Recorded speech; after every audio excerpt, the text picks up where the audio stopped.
So my name is Teddy Ludwig. My sober date is November 28th, 2017. So I'm coming up on an anniversary very soon. Really excited about that.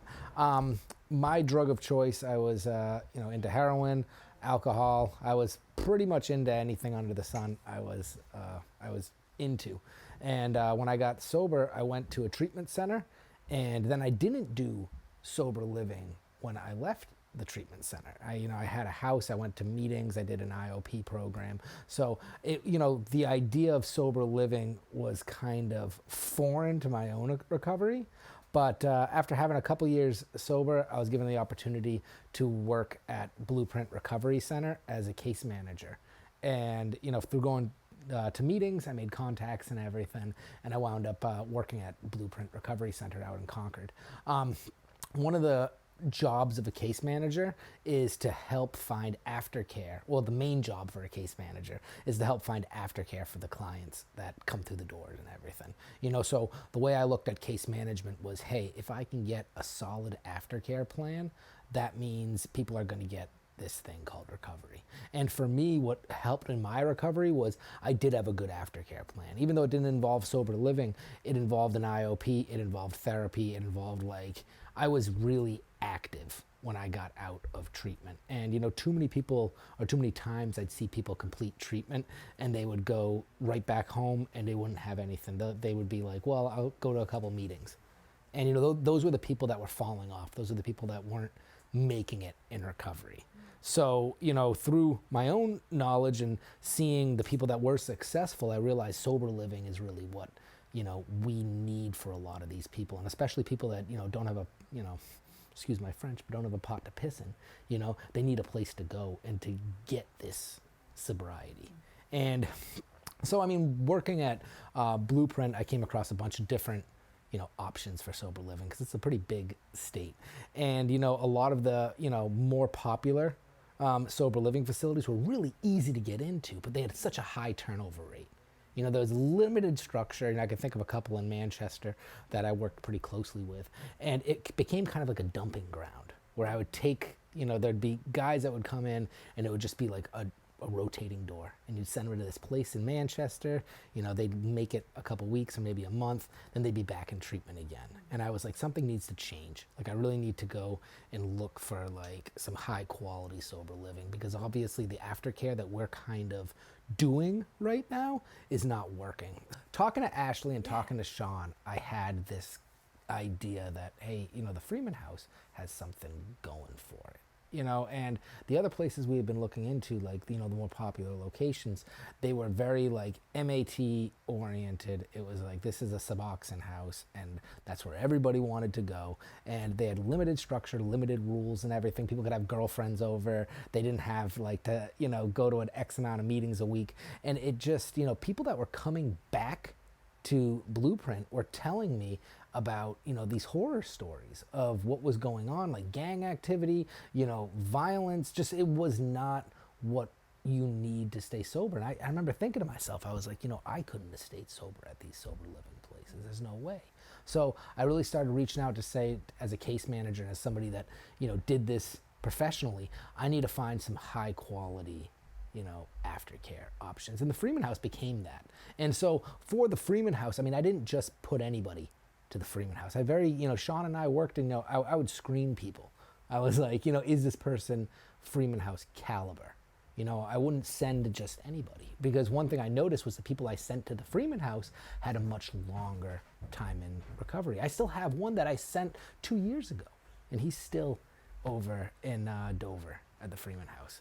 And I have another guy that I sent when I worked at Bonfire. He's pushing a year. It'll be a year next week.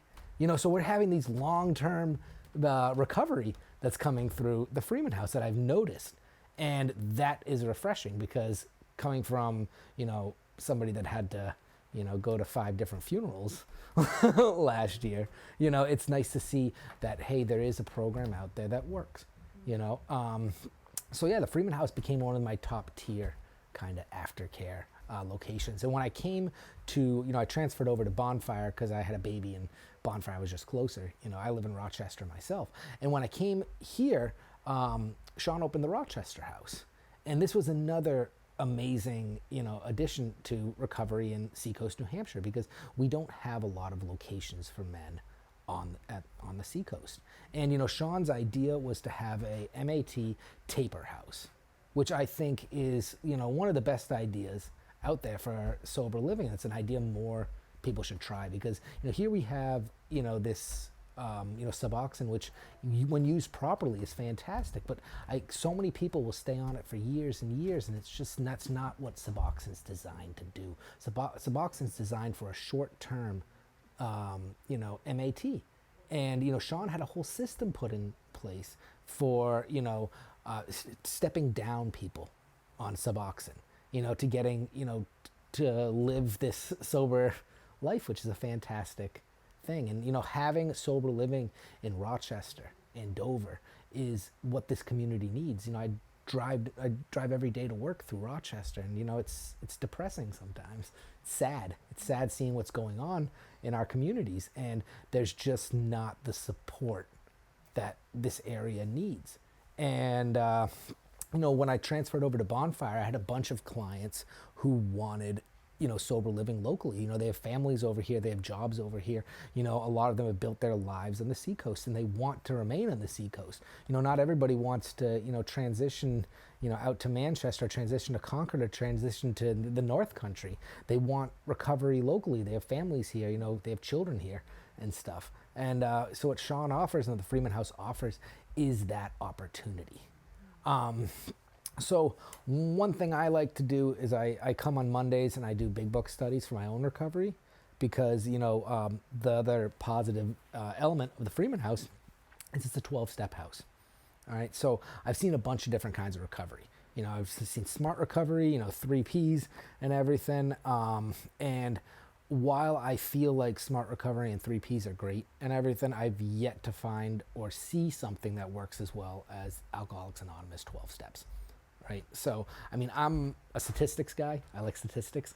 And what I see statistically in recovery is people that do the meetings, they go to meetings regularly, they attend AA meetings, they sponsor people, they do their 12 steps, are the people that are able to stay sober. So having a 12-step recovery program local here was great, not just for the recovery, but was also great for me, because I'm a 12-step guy, and having a house that I can come to and work 12 steps with other people that are passionate and trying to get sober, that's great.